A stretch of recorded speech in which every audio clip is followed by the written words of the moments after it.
Hello, ഞാൻ നിങ്ങളുടെ ചേച്ചി യുവർ ബെസ്റ്റ്. ഇന്ന് നമുക്ക് ഒരു അടിപൊളി മൊരുമൊര കുട്ടി മസാല ദോശ തന്നെ ഉണ്ടാക്കാം. അതും 1 മിനിറ്റ് കൊണ്ട്. അപ്പോൾ ചാനൽ സബ്സ്ക്രൈബ് ചെയ്തിട്ട് വേഗമായോ.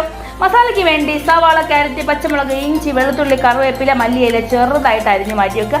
ഉരുളക്കിഴങ്ങ് നന്നായിട്ട് വേവിച്ച് മാറ്റി വെക്കുക. ഇനിയുള്ള അംഗം കടുകുവറയാണ്. പാനിൽ വെളിച്ചെണ്ണ ഒഴിച്ച് കടുകിട്ട് ഒന്ന് പൊട്ടി തുടങ്ങുമ്പോൾ ഉഴുന്നുപരിപ്പ് വിട്ട് ഒന്ന് മൂത്ത് വരുമ്പോഴത്തേക്ക് ഇഞ്ചി, വെളുത്തുള്ളി, പച്ചമുളക്, കറിവേപ്പില, വറ്റൽമുളകും കൂടെ ഇട്ട് ടപ്പേ വഴറ്റി അതിലേക്ക് അരിഞ്ഞു മാറ്റി വെച്ച സവാളയും ക്യാരറ്റും കൂടെ ഇട്ട് ഒന്ന് വഴറ്റി കുറച്ച് ഉപ്പും ചേർത്ത് ഒന്നുകൂടെ വഴറ്റി നിറം മാറുമ്പോഴത്തേക്കും മഞ്ഞൾപ്പൊടിയും മസാലപ്പൊടിയും ചേർത്ത് പച്ചമണം മാറുന്നവരെ ചെറു തീയിൽ വഴറ്റി വേവിച്ച് വെച്ചിരിക്കുന്ന ഉരുളക്കിഴങ്ങും അതിലേക്ക് തട്ടി ഒരു തുള്ളി വെള്ളം ചേർക്കാതെ മല്ലിയിലയും ചേർത്ത് അടിപൊളിയായിട്ട് ഒന്ന് മിക്സ് ചെയ്തെടുത്ത മസാല കൂട്ട് റെഡി. ഇനി അടുപ്പത്ത് തവക്കല്ല് വെച്ച് അധികം ചൂടാകാൻ നോക്കണേ. എന്നിട്ട് നെയ്യ് പുരട്ടി ഒന്ന് മയക്കിയതിനു ശേഷം അതിലേക്ക് ദോശമാവ് ഒഴിച്ച് നന്നായിട്ട് ചുറ്റിച്ചെടുത്ത് നെയ്യും സ്പ്രെഡ് ചെയ്ത് മൂടി വെക്കുക. വെന്ത ശേഷം അതിലേക്ക് റെഡിയാക്കി വെച്ച മസാലയും കൂടെ വെച്ച് കുറച്ച് നെയ്യും ചേർത്ത് അടച്ചു വെക്കുക. തുറക്കുമ്പോൾ സാറേ പിന്നെ 1 മിനിറ്റ് റെഡി ആയിട്ടുണ്ട്. സാധനം മടക്കി എടുത്ത്